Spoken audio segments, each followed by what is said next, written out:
when humans rose up against the thinking machines that had enslaved them.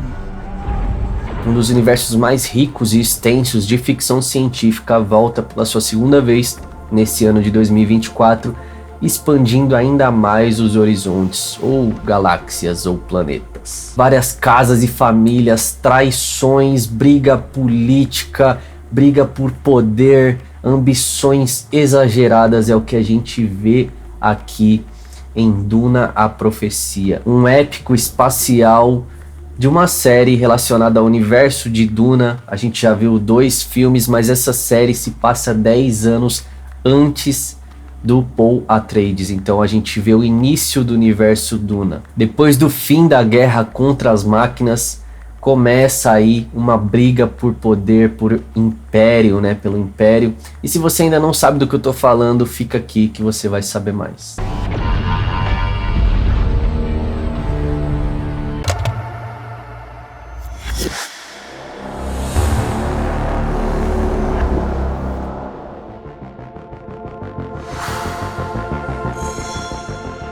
E aí, eu sou o Cauê e você tá no Filmologia, nosso universo cinematográfico aqui do YouTube. Se você não é inscrito, se inscreva, deixa o seu like, cara, fortalece aí no engajamento do canal, deixa seu comentário para ajudar no crescimento do canal, fechou? Esse ano a gente foi presenteado aí com um ótimo ano no cinema, no âmbito de séries também.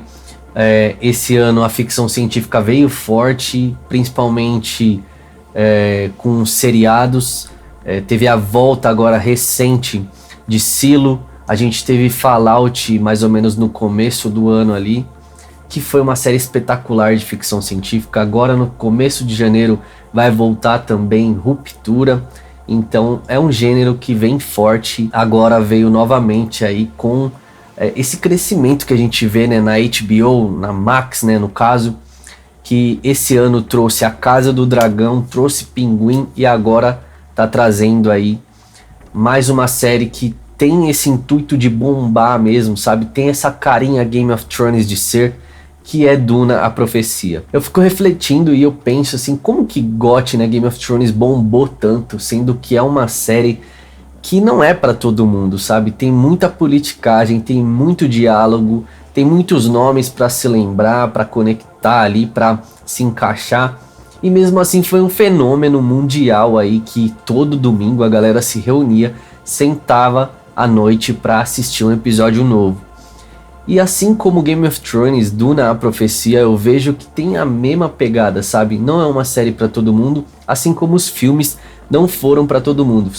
Foram filmes longos, de tipo quase 3 ou mais de 3 horas de duração, em que tinha muito diálogo, muita coisa sendo apresentada assim pra gente, então a gente tinha que pensar em muita coisa para entender a história, até chegar em pontos de ação mesmo, né? E eu creio que a série ela vai ser levada da mesma forma, vai ter muito diálogo, muitas casas pra gente se lembrar, pra gente tentar entender a história, a gente vai ter que se aprofundar mesmo ali nos episódios, no que está sendo apresentado pra gente. Então eu creio que não vai ser pra todo mundo, já adianto isso. Mas se você gostou ali de Game of Thrones, aqui tá uma chance de você se deliciar novamente com esse tipo de trama. A série já começa apresentando esse jihad butleriano, né, que é uma guerra contra as máquinas pensantes. Tipo, o ser humano ele já estava tão imerso assim na tecnologia, como a gente vê hoje em dia,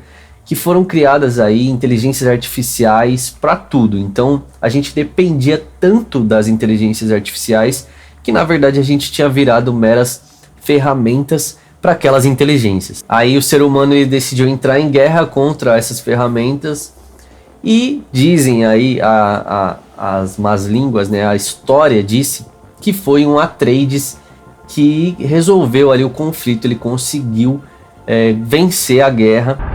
History says it was an Atreides who led them to victory. Em contrapartida, os Harkonnen eles foram banidos para outro planeta por terem desertado da guerra. Mas a série já começa lançando essa dúvida: será que isso é a verdade mesmo? Ou será que a verdade é bem mais obscura do que a história?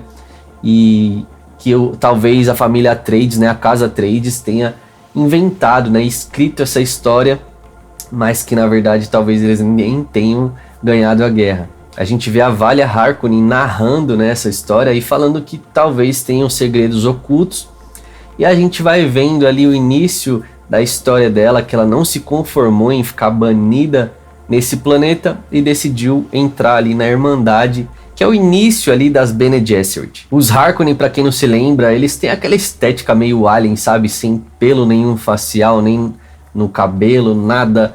E eles vivem num planeta tudo em preto e branco, isso é muito da hora. Mostra ainda mais riqueza de detalhes do universo Duna. Mas como essa série se passa 10 mil anos antes ali do Paul Atreides, talvez não tenha tido uma influência ainda ali, pelo menos na Valia, né? Ela foi mandada lá para essa Irmandade e ela não tem nenhum aspecto físico que se lembre ali dos Harkonnen. Então vai contar a história da Valia até ela se tornar uma madre superiora ali das Bene Gesserit, e mostra também até como que se foi desenvolvida essa habilidade, mas eu prefiro chamar de poder, porque aqui tem, no universo Duna tem uns poderzinhos, tá ligado? E aqui a Valia, ela tem aquela habilidade de convencimento, né? De falar com a pessoa e a pessoa fazer o que ela tá ordenando. É da hora de ver também esse contraponto, né? Esse contrassenso, o que é o verdadeiro objetivo das Bene Gesserit e o que o mundo acha que é o objetivo delas. Por exemplo, cada casa meio que contrata ali uma Bene Gesserit para ditar se alguma coisa que estão sendo falada para eles é verdade ou não, porque elas têm esse senso apurado de detectar mentiras.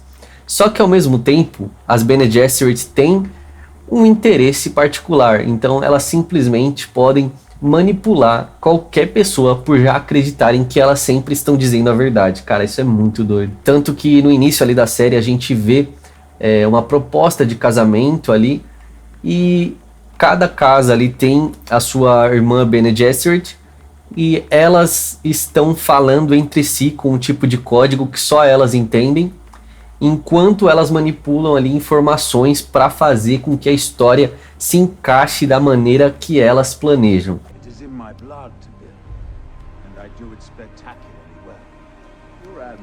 Inclusive, essa irmã que tá ali com os Atreides, ela tem umas visões, e eu acho isso muito da hora, né?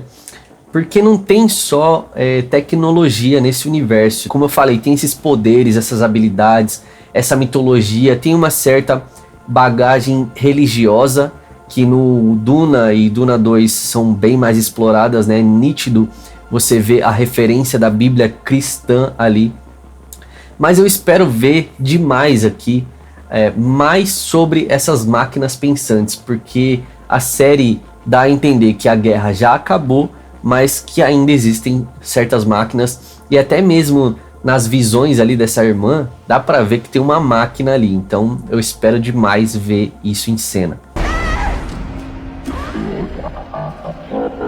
E como eu falei, cara, se você curte aí Game of Thrones, as casas, as brigas políticas, reinado, né, império, provavelmente você vai curtir essa série. Mas já a atriz ali que interpreta a Imperatriz, Natália, ela compara a série mais com Handmaid's Tale, que não deixa de ser muito interessante, assim, na visão da distopia. Tem um personagem que não tá nos livros, ele é interpretado pelo Travis Fimmel de Vikings.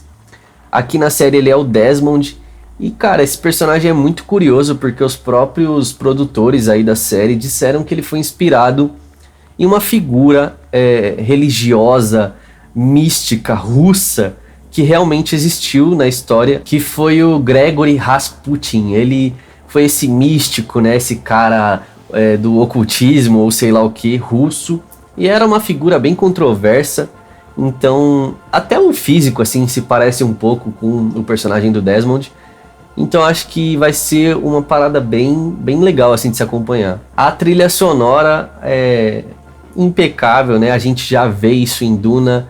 E é lógico, aqui é uma série, talvez não seja tão assim elevado o patamar quanto de um filme, mas a gente vê aquela estética sonora de Duna, cara, coisa muito boa. Tanto a trilha sonora quanto os efeitos sonoros tem aquela pegada Duna que é excelente, tá ligado? Então a parte técnica da série, lógico, a gente só viu o primeiro episódio. E geralmente os primeiros episódios são muito superiores ao restante da série. Mas por ter esse senso crítico Duna, eu espero que a série continue entregando o que eles entregaram nesse primeiro episódio, que foi assim, sensacional. Sensacional, galera. A parte técnica, como eu disse, direção, fotografia, atuações, design de produção, toda a ambientação, o universo assim desse universo Duna é maravilhoso, mano. É um espetáculo. Cada print ali que você der na tela vai gerar um quadro novo. Sem contar toda essa mitologia rica de Duna, né? Os vermes de areia, essas referências que eu falei, a Bíblia cristã. Aqui talvez não tenha tanta referência na série, mas a gente vê essas coisas, né? Como profecias, visões, sonhos, que torna a história assim muito mais rica no meu ponto de vista. Queria lembrar você aí de deixar o seu like, mano. Dá um tempinho aí, deixa o like, deixa um comentário para ajudar, fechou? Se você chegou até aqui, muito obrigado pela sua audiência. Me conta aí nos comentários se você vai assistir ou não a série, se você tá ansioso para assistir ou não. Fechou? Aproveita para clicar nos links aí na descrição, no comentário fixado ou nos cards que estão aparecendo aqui na tela, fechou? É isso, galera. Até o próximo vídeo. Fiquem todos com Deus. Falou!